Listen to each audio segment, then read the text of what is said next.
ঘন্টা পরিমাণ থাকে পানি পানি কমার বৃষ্টি কমার পরে সেটাই আমরা জলাবদ্ধতার ডেফিনিশন। যেটা আমরা এখন দেখছি সেটা হচ্ছে জলজট।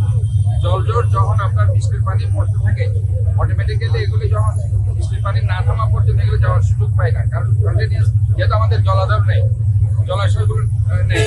ইভেন আমাদের যে রেইন ওয়াটার হারভেস্ট রিসাইক্লিং যে ট্রিটমেন্ট প্ল্যান্ট আমরা করতে বলছি সিডি এর সাথে, সেটা আমাদের একটা নতুন একটা প্রজেক্ট, সেটা আমরা ট্রাই করছি এই পানিগুলোকে ধারণ করার জন্য। কাজে এটা হচ্ছে নিউ কনসেপ্ট আমরা ট্রাই করছি।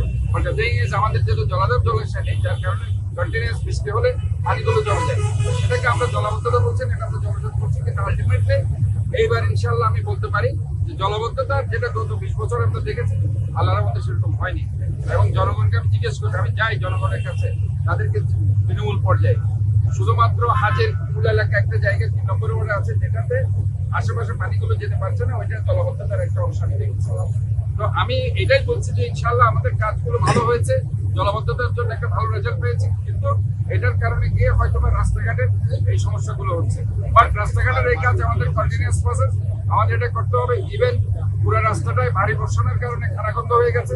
আমি দেখেছি আমার ইঞ্জিনিয়ারকে অলরেডি আমি বলে দিয়েছি সারা চট্টগ্রাম শহরে এই বৃষ্টির কারণে যেগুলো খানাখন্দ হয়েছে সেগুলো ঠিক করে দেওয়ার জন্য। তবে এখানে যেটা সমস্যা, কাজগুলো আসলে কন্টিনিউয়াস করা যাচ্ছে না, যেহেতু মাঝে মধ্যে ভারী বর্ষণ হচ্ছে এবং এই যে কাজগুলো এখানে আপনার বিভিন্ন সমস্যা হয়ে যাচ্ছে। তারপরেও মূলত আমাদের শহরটা দীর্ঘদিন ধরে অবহেলিত।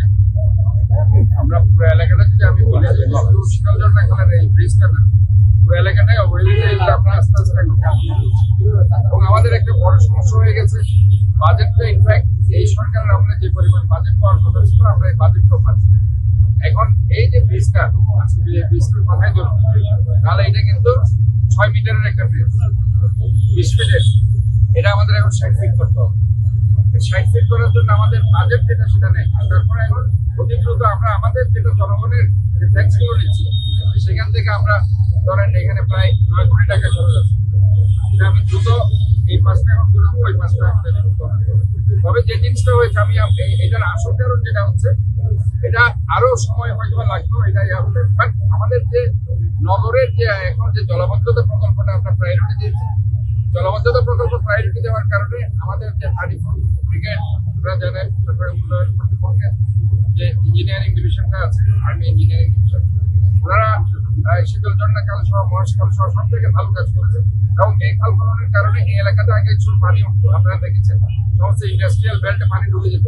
এবার ইনশাল্লাহ পানি উঠেনি, এটা কাজ করার কারণে। এবং এই কাজ করার কারণে যে ভালো দিকটা এটা হয়েছে, জলাবদ্ধতা কমেছে।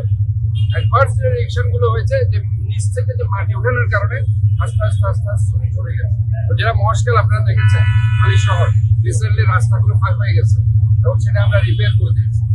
এটাও এখন যেটা করতে হবে, এটা অলরেডি যেটা ফাঁক হয়ে গেছে এবং 45 বছর একটা পুরানো ব্রিজ, সেটা আমাদের আগের থেকে প্ল্যান ছিল এই কাজটা করার।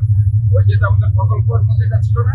এখন আমরা আমাদের যে চলমান প্রকল্প চলছে সেটা ওই 6 মিটারের এটাকে আমরা 15 মিটার করে দিব এবং এটা আমরা দ্রুত ইনশাল্লাহ কাজ করবো। আমরা এটা মূলত কারণ হচ্ছে যে আমরা আমাদের জলাবদ্ধতার কাজ করেছি, যেহেতু মাটি সরে গেছে, নিচ থেকে প্রচুর পরিমাণ মাটি সরে গেছে, যার কারণে এই এটা হয়েছে।